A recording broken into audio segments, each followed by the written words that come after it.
Bismillahirrahmanirrahim. Ada pelajaran-pelajaran yang bisa kita ambil di sini dalam penutupan ini tentunya, teman-teman sekalian. Yang pertama adalah bagaimana manusia yang terbaik pun wafat dan meninggal dunia. Berarti kita juga akan meninggal dunia. Yang kedua, ada satu kejadian juga terjadi, dan ini riwayat sahih. Waktu Nabi alaihissalatu wassalam, ini pelajaran yang kedua ya, kalau kita akan bertemu dengan beliau, asal syaratnya ya, kita beriman dan mengikuti sunnah-sunnah beliau alaihissalam. Pada saat beliau lagi sakit parah dan beliau tadi naik di mimbar, ya, maka ada sahabat yang sempat menangis. Mereka menangis terisak-isak.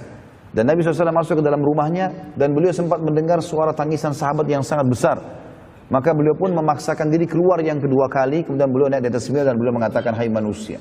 Setelah memuji Allah dan salawat pada diri beliau SAW, beliau mengatakan, "Hai manusia, janganlah kalian bersedih karena pertemuan kita yang sebenarnya di Haud, di kualaku nanti, ya, kuala Nabi SAW yang ada di mahsyar nanti. Semua orang diantara kita insya Allah yang mengikuti sunnah Nabi SAW, setelah timbangan amalnya lolos, maka dia akan minum dari haud. Yang kata Nabi SAW, haudku jaraknya adalah 1 bulan. Jadi lebarnya 1 bulan, panjangnya 1 bulan, gitu kan?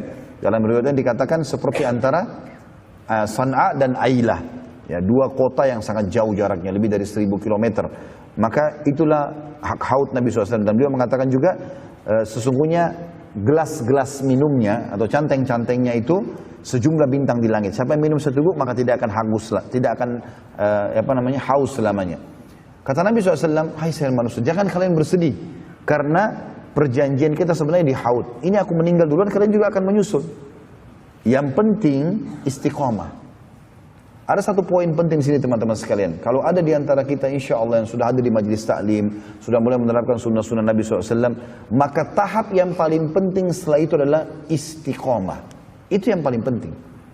Ya, bagaimana kita bisa mempertahankan ini sampai mati. Kalau syaitan datang bisikkan, apakah memang sudah ini yang benar, apakah sudah ini, apakah memang harus begini, atau mungkin masih bisa berbuat dosa nanti bertobat lagi. Ini semua waswas syaitan.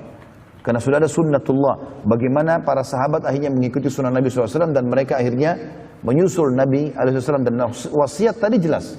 Nabi SAW mengatakan kalimat tersebut. Kalau sesungguhnya ya, perjanjian kita sebenarnya adalah di haud. Pelajaran yang ketiga. Ya, bagaimana agama Islam telah sempurna dengan meninggalnya Nabi SAW. Dengan meninggalnya Nabi SAW dan menandakan berarti umat Islam tidak perlu lagi menambah-nambah. Ingat wasiat Nabi di Haji Wada, ya, siapa yang hidup di antara kalian nanti akan melihat banyak perselisihan, maka aku mewasiatkan kepada kalian berpegang teguhlah pada hal atau 2 hal yang tidak akan membuat kalian akan sesat dari perselisihan itu, yaitu kitabullah dan sunnati. Maka harusnya kita melakukan ini.